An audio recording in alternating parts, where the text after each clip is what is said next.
Love him or hate him, there's no denying that former President Duterte changed the Philippines forever. His war on drugs was one of the most controversial policies in recent history, but for millions of Filipinos, it was a necessary step to save the country. And as a non-Filipino myself who share the same birthday as Duterte, March 28, I feel a special connection to him. Moreover, on his birthday, he is going through this kind of tribulation. Today, I'm going to explain why I support Duterte's tough stand on drugs and why I believe he was a good president for the Philippines. Before Duterte took office, the Philippines was drowning in drugs. Drug lords operated freely. Drug addiction rates were skyrocketing, and crime was out of control. Families torn apart, and communities live in fear. So something had to be done. Duterte didn't just talk about change. He delivered it. From day one, he made it clear. If you are involved in drugs, you are an enemy of the state.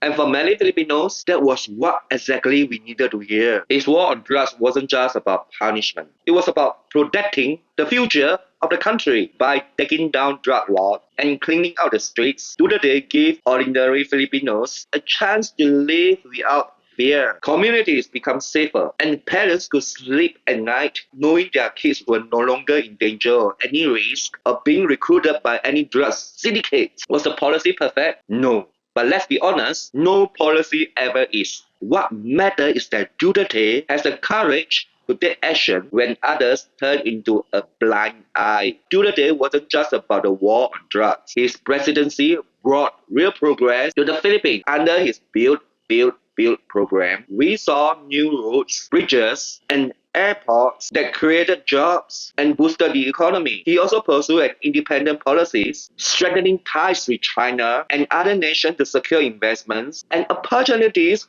for the Filipinos. Love him or hate him, you can't deny that Duterte got things done. He ain't care about political correct, he cared about results. And that's exactly the Philippines needed. Duterte's popularity wasn't just about his policy. It was his connection with the people. He spoke their language, understood their struggles, and wasn't afraid to fight for them. For many Filipinos, he was more than a president. He was a protector. Critics can say whatever they want, but the truth is this. Duterte war on drugs wasn't about violence. It was about saving lives. It was about giving Filipinos a chance to live in a safer, stronger Philippines. And for that, he will always have my respect. Okay, now let's talk about ICC and those human rights activists for the movement. And for info, I never like all those human rights activists. While they claim to stand for justice and human rights, many of them don't seem to understand what's truly important to Filipinos. They follow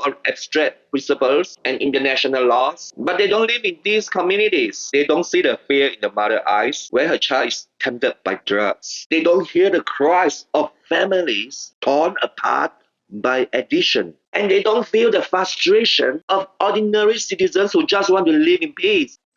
The ICC and human rights activists talk about due process and the rule of law. But what about the right to live in a safe community? What about the right of children to grow without fear of being recruited by drug syndicates? These are the real rights that matter to ordinary Filipinos. And these are the rights that Duterte fought to protect, and not a Filipino. But I understand the importance of strong leadership. A country's success is built on tough decisions and a focus on law and order. Duterte's approach may have been controversial, but it was necessary. And as someone who shares his birthday, I feel a special connection to his mission of protecting the people. He may have been controversial, but he was a good leader who put Philippines first. And that's something that's worth for us to fight for.